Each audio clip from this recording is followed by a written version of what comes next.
Jamais sans la grâce, une dévotion matinale qui vous connecte à la pensée de Dieu et vous donne la provision du ciel au quotidien. Bonjour, chers amis, chers internautes, nouvelle journée, nouvelle provision. Bienvenue dans cette troisième dévotion de cette semaine. Que Dieu vous bénisse, Père. Nous te célébrons, nous t'adorons ce matin. Nous prosternons devant ta sainteté, devant ta grâce, cette grâce dont tu nous as favorisés dans le bien-aimé. Amen.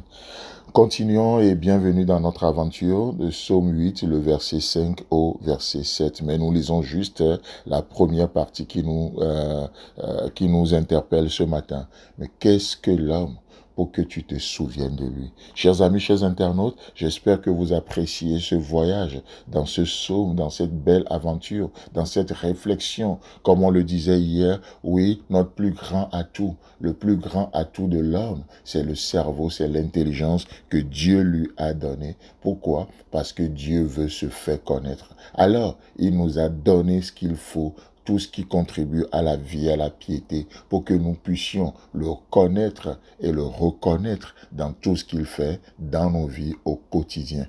Amen. C'est merveilleux. Qu'est-ce que l'homme pour que tu te souviennes de lui? Et nous parlons de ça et on avait vu que ce souvenir, c'est penser. Dieu qui pense à nous. Ce souvenir, c'est rappeler. Dieu qui se rappelle de son alliance, l'alliance éternelle qu'il a conclue avec Christ à la croix, à l'alliance du sang. Ce souvenir, c'est faire mention. Et Dieu, je crois, c'est ce qu'on a vu hier, Dieu qui fait mention de nous dans ses conversations, l'homme ne passe pas inaperçu. Vous savez, l'homme a tellement une place importante dans le plan de Dieu, à tel point que Dieu est devenu un homme.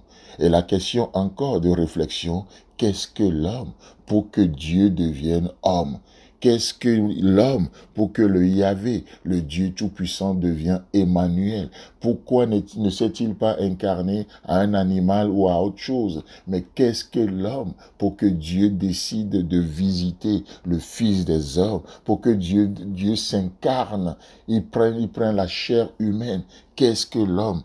Qu'est-ce que l'homme? Vous savez, ce verbe zakar, se souvenir, ça veut aussi dire appartenir. Ça veut aussi dire appartenir. En d'autres termes, qu'est-ce que l'homme pour qu'il t'appartienne? Dieu n'a-t-il pas d'autre chose plus importantes sur la terre? Ben, nous, on pensait juste que c'est que l'or et l'argent qui t'appartiennent.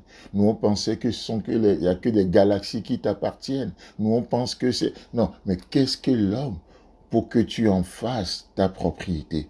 Qu'est-ce que l'homme pour que tu en fasses le temple du Saint-Esprit?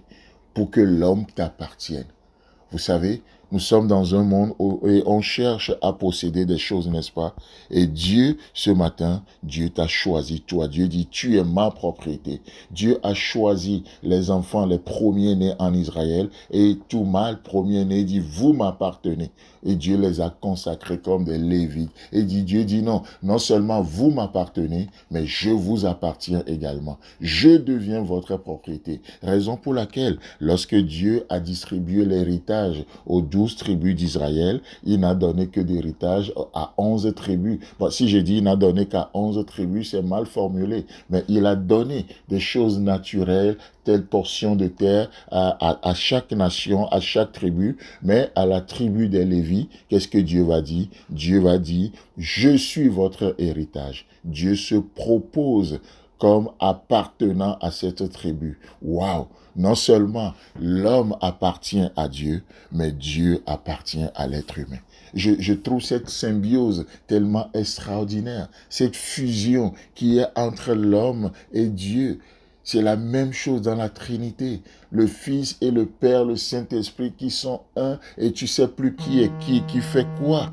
C'est tellement beau ça. C'est tellement extraordinaire de voir, pas qu'il y a une confusion, non, pas du tout, pas de confusion, mais je parle de cette unité harmonieuse entre le Père et nous, entre le Père et le Fils. C'est tellement beau.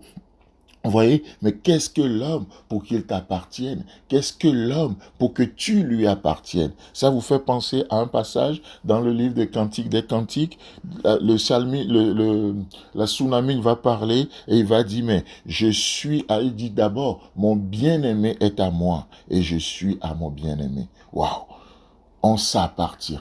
C'est tellement beau, c'est tellement extraordinaire. Oh, quelle histoire d'amour entre Dieu et l'humanité, entre le divin et le naturel, entre l'extraordinaire et l'ordinaire. Chers amis, chers internautes, que Dieu vous bénisse. Prenez conscience de votre valeur en Christ aujourd'hui. Amen. Si vous avez aimé cette émission, parlez-en à vos amis. Parlez-leur du message de la grâce et de ce qu'il fait dans vos vies. Pour un sujet de prière, une question ou pour devenir partenaire, contactez-nous au 00229 94 75 80 20. Que Dieu vous bénisse et à la prochaine. En attendant, pensez avec Dieu.